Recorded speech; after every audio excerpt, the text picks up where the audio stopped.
Mick Mulvaney is President Donald Trump's Chief of Staff. For those of you who do not know what the basic duties of a Chief of Staff are, the Chief of Staff generally works behind the scenes to solve problems, mediate disputes, and deal with issues before they are brought to the Chief Executive, aka the President's attention. Often, Chiefs of Staff act as a confidant and an advisor to the Chief Executive, acting as a soundboard for ideas. Well, Mick Mulvaney has been subject to much controversy based upon his claims against President Trump. One specifically was the claim he made on February 19, 2020, at a private gathering in England. I first found this article on Alternet and then a similar one on Breitbart, which was interesting because of the widely differing opinions on the two sites. Both, however, led me back upstream to the original and seemingly endgame article written by Nick Miroff and Josh Dawsey, two well-known reporters of the White House and Homeland Security at the Washington Post. According to the original, Mulvaney, who was secretly recorded, states, "We are desperate for more people.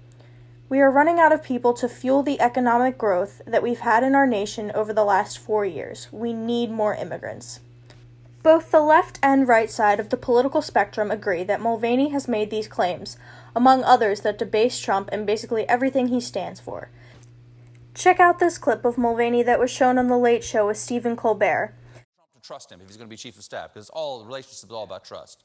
He might have thought about that before he said this in 2016. Do I like Donald Trump? No. Was he a role model for my sons? Absolutely not. I think he's a terrible human being. Will I abandon all my values to work for him? You betcha. Seems to me like Mulvaney is stepping onto a liberal quagmire of a situation rather than the xenophobic draining of the swamp Trump so speaks of. Despite Colbert's liberal views, others agree with him, stating that Mick Mulvaney has opposed Trump for years. In more recent news, he was fired for his deeply unimpressive job. You're fired. You're fired. You're fired. Sheesh.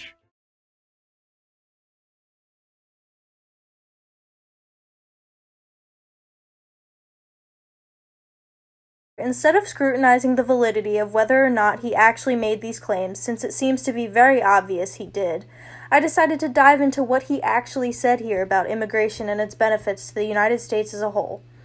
Do we really need immigrants to boost our economy? Has the U.S. been missing out on economic growth for the past 4 years under the Trump administration? Let's dive into it.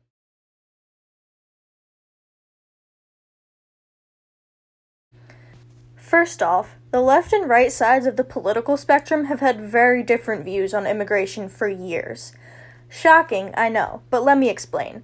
The right side are utterly against it, saying immigrants are a critical threat and take away jobs from hardworking American people.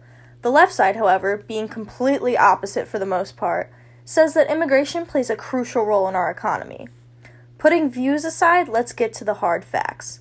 According to this Snopes article that I found via a DuckDuckGo site search, a concealed federal study under the Trump administration states that refugees have brought in more revenue than they have cost the United States as a whole. The article states the following: expenditures for the general U.S. population were on average higher than expenditures for refugees, while revenues were more comparable. This can be backed up by the following charts and displays of how immigration benefits the economy and structure of the United States as a whole. Following the Snopes article upstream, I was able to reach this article, which discusses how immigration boosts economic growth in America. In it, it states that 40% of this country's population is migrants, which influences the labor market impact majorly. In this picture, it is obvious that immigrants in our country positively influence our economy in the sense that they increase human capital greatly.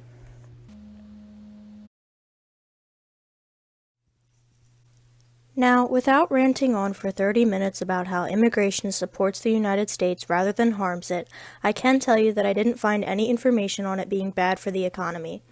Republican views tend to focus on how it steals jobs away from Americans, but I could not find any evidence of that in my research, even when using key search terms. All in all, despite leading to some tension between himself and the president, Mick Mulvaney was not wrong when he stated that the United States of America relies on migrants for much of their economic stability.